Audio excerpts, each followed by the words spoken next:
В УВД Свердловского района вот уже 1,5 года расследуется уголовное дело по факту мошенничества в особо крупном размере. Я представляю интересы потерпевшего. Ему был нанесен ущерб в сумме 74 тысяч долларов США, и его обманули. Потерпевший, работая на Ламединском рынке, занимался предпринимательской деятельностью, розничной торговлей. К нему подошел некий малознакомый человек, вошел сначала в доверие, предложил заниматься общим бизнесом, предложил заниматься окорочками и решил таким образом, введя в заблуждение потерпевшего, предложил такое предложение, сообщил о том, что давайте мы вложим в общий бизнес, и уже с продаж окорочков и реализации мы будем иметь общий доход и процентные эти надбавки. Первая сумма передачи была половина суммы, да, денежных средств, потом через 2 месяца там частично деньги возмещались, процентные получается. А потом, когда уже вторая сумма была получена, человек просто пропал, его нет. То есть он обещает, говорит, да-да-да, я деньги получил, да-да-да, я верну, нету ни товара с этих денег, ни самих денежных средств.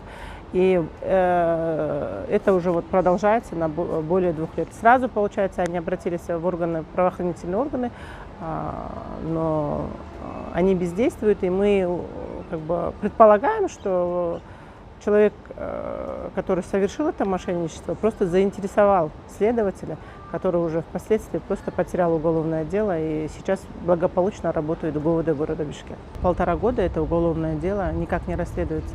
В связи с тем, что мой потерпевший болеет на сегодняшний день лейкозом, и он не мог активно принимать участие в следственных действиях, у них не было адвоката.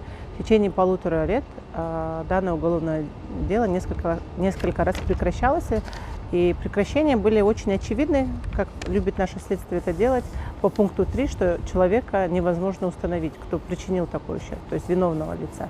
Хотя в своих показаниях, на очных ставках этот человек допрашивался, его личность установлена, все знают, где он проживает. Но мы видим и знаем такую практику, когда следователи заинтересованы, когда следствие не хочет проводить расследование, по пункту 3 они приостанавливают.